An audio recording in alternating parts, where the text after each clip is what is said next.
Assalamualaikum warahmatullahi wabarakatuh. Now I want to explain about interpreting atau penjuru bahasaan. The first is definition of interpreting. Interpreting is the process of translating spoken language from the source language into the target language. Penjuru bahasaan adalah proses menerjemahkan bahasa lisan dari bahasa sumber ke bahasa sasaran yang nantinya akan diterjemahkan. In English, people distinguish translation is written language, which he called translation, and translation in language orally, which he called interpretation. In Indonesian, this oral translation is better known as interpreting. Di dalam bahasa Inggris, orang membedakan terjemahan dalam bahasa tulis dan bahasa lisan. Bahasa tulis disebut sebagai translation dan bahasa lisan disebut sebagai interpretation. Di dalam bahasa Indonesia sendiri, penerjemahan lisan lebih dikenal dengan sebutan penjuru bahasaan. The main skill demanded from an interpreter is ability to write or express ideas in BSA in writing. Translators must have the ability to understand the language and culture of the BSU text as well as the ability to use dictionaries and other reference materials. Keterampilan utama yang dituntut dari seorang penerjemah adalah kemampuan menulis atau mengungkapkan gagasan dalam bahasa sasaran secara tertulis. Penerjemah juga dituntut harus memiliki kemampuan memahami bahasa dan budaya dari teks bahasa sumber, serta kemampuan menggunakan kamus dan bahan referensi lainnya yang akan membantunya dalam menerjemahkan sesuatu. The next is translator and interpreter requirements. Interpreter. The first is mastering the source language and target language, the same to translator. The second, get to know the language, culture, source, and target language, the same to translator. The third, interpreter, mastering the topic or text problems are translate.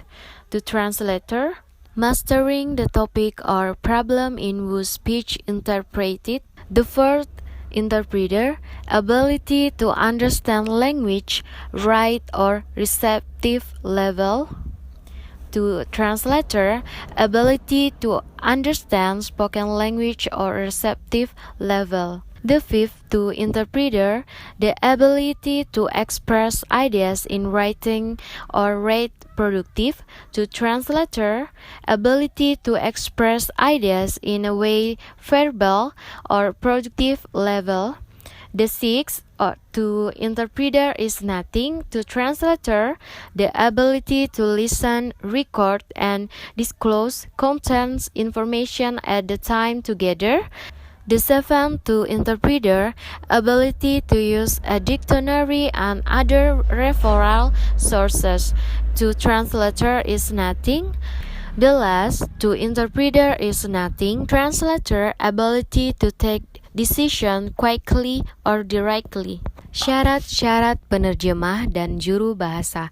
Untuk yang pertama, memiliki syarat yang sama, yaitu mampu menguasai bahasa sumber dan bahasa sasaran. Untuk yang kedua juga memiliki syarat yang sama, yaitu mampu mengenal budaya, bahasa sumber, dan bahasa sasaran. Untuk yang ketiga bagi penerjemah yaitu mampu menguasai topik atau masalah teks yang diterjemahkan. Untuk juru bahasa yaitu mampu menguasai topik atau masalah dalam bicara yang diinterpretasikan. Poin keempat yaitu untuk penerjemah memiliki kemampuan untuk memahami bahasa tulis atau tingkat yang reseptif, dan untuk juru bahasa mampu memiliki kemampuan untuk memahami bahasa lisan atau tingkat reseptif. Poin kelima yaitu untuk penerjemah Kemampuan untuk mengungkapkan gagasan secara tertulis atau tingkat produktif. Untuk juru bahasa, kemampuan untuk mengungkapkan gagasan secara lisan atau tingkat produktif. Untuk poin ke-6 bagi penerjemah tidak ada dan untuk juru bahasa, kemampuan untuk mendengarkan, mencatat, dan mengungkapkan isi informasi pada saat yang bersamaan. Poin ke-7 untuk penerjemah yaitu kemampuan untuk menggunakan kamus dan sumber referensi yang lain. Untuk juru bahasa kosong, dan untuk yang terakhir penerjemah tidak ada dan untuk juru bahasa yaitu memiliki kemampuan untuk mengambil keputusan secara cepat atau langsung. The next is Translator Toolkit. The first, conventional tooling. Conventional tools other than ordinary paper and pencil. The translator is a dictionary use. The dictionary is a collection information about a word or combination of words. According to the language use, dictionaries can be divided into ekabahasa dictionaries, bilingual dictionaries, and grammatical dictionary. On its contents, the dictionary can be divided into two. The first, the dictionary general. The second is specialized dictionaries. Perkakas konvensional selain kertas dan pensil yang biasa dipergunakan penerjemah adalah kamus. Kamus adalah sekumpulan informasi tentang sebuah kata atau kombinasi kata. Menurut bahasa yang digunakan, kamus bisa dibedakan menjadi 3, yaitu kamus eka bahasa, kamus dwi bahasa, dan kamus neka bahasa. Berdasarkan isinya, kamus bisa dibedakan menjadi 2, yaitu kamus umum dan kamus khusus. The second, modern tooling. The modern tools for translator we discuss here are electronic dictionaries, online dictionaries, machine computer, AI translators, and translation tools. An electronic dictionary is a dictionary whose data is stored in an electronic device and read in that tool too. This dictionary is made with shape like a calculator and can be carried anywhere. A dictionary that has been made in the form of a computer program. This dictionary is very helpful for translators who use to work with computers. Perkakas modern bagi penerjemah yang kami bahas di sini adalah kamus elektronik, kamus daring, mesin penerjemah, dan alat penerjemah berbasis komputer. Kamus elektronik adalah kamus yang datanya disimpan di dalam alat elektronik dan dibaca dalam alat itu juga. Kamus ini ada yang dibuat dengan bentuk mirip kalkulator dan bisa dibawa kemana-mana. Kamus yang sudah dibuat dalam bentuk program komputer, kamus ini sangat membantu bagi penerjemah yang biasa bekerja dengan komputer. The third, translator engine, MP. In terms of the translation process, there is actually a very big difference between machine translator and CAT tool that helps. Strictly speaking, difference between MP and CAT tool lies in who occupies a control role in the translation process. If MP is used, the computer plays central role. The engine does it translation.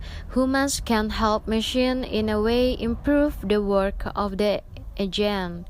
If CAT tool is used, human being do the translation while the computer help humans. Dari sisi proses penerjemahan, sebenarnya ada perbedaan yang sangat jauh antara mesin penerjemah atau MP yang mengotomatiskan dan CAT tool yang membantu. Tegasnya, perbedaan antara mesin penerjemah dan CAT tool terletak pada siapa yang menduduki peran sentral di dalam proses penerjemahan. Apabila mesin penerjemah dimanfaatkan komputer, maka yang memegang peranan sentral adalah komputer. Sedangkan saat menggunakan CAT tool yang sifatnya membantu. Nah, di sini yang menjadi sentral adalah manusia karena mesin hanya membantu manusia. There are two architecture main machine translator. The first, machine translator linguistic based rule.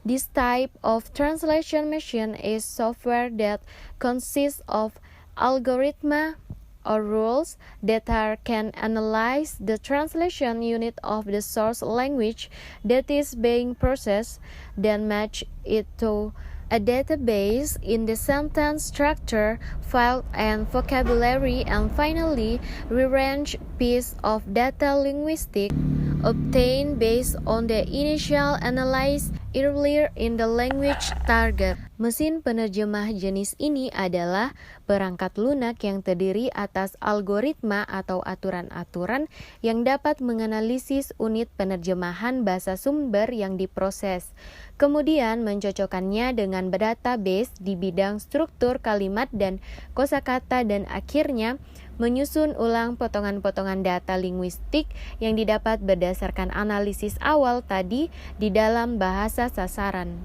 The second translator engine that is statistically based. Statistics-based translation machine produce translation not based on linguistic rules, but on statistically models applied to the linguistic corpus of bilingual text. Mesin penerjemah berbasis statistik menghasilkan terjemahan tidak berdasar pada aturan linguistik, tetapi pada model statistik yang diterapkan pada korpus linguistik dari teks dwibahasa. The third, CAT tool, Computer Assisted Translation Tool. In general, the CAT tool system has three functions: managing terms, translation memory, and place of work, or sometimes called translation workstation. Secara umum, sistem CAT tool memiliki tiga fungsi, yaitu pertama sebagai pengelolaan istilah, yang kedua memori terjemahan, yang ketiga tempat bekerja. CAT system, the tool will notify translator when in the unit the translation he is working on contain the terms in the glossary. Translator can use terms that are already stored in the glossary as a will modify it or even use the word completely different. With this glossary, consistency translation of key terms can be maintained. Sistem CAT tool akan memberitahukan kepada penerjemah apabila di dalam unit terjemahan yang sedang dikerjakannya mengandung istilah yang ada di dalam glosarium. Penerjemah bisa memakai istilah yang sudah tersimpan di glosarium secara utuh, memodifikasinya, atau bahkan memakai kata yang sama sekali berbeda. Dengan adanya glosarium ini, konsistensi terjemahan istilah-istilah kunci bisa dijaga.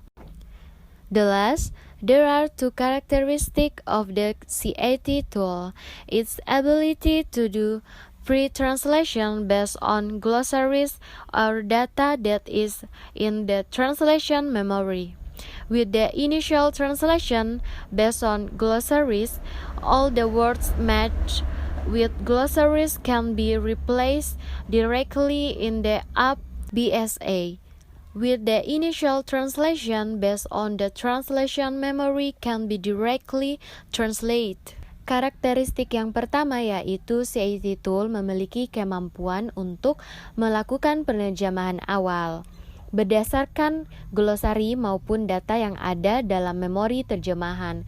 Dengan penerjemahan awal berdasar pada glosari, semua kata yang sesuai dengan glosari dapat diganti langsung di bahasa sasarannya. Dengan penerjemahan awal yang berdasar pada memori, terjemahan dapat diterjemahkan secara langsung.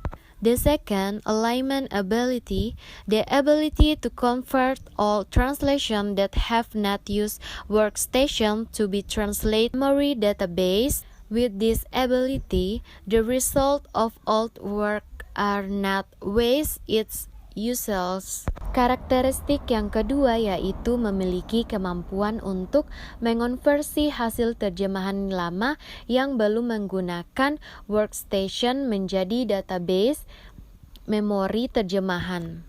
Dengan kemampuan ini, hasil-hasil pekerjaan yang lama tidak terbuang percuma.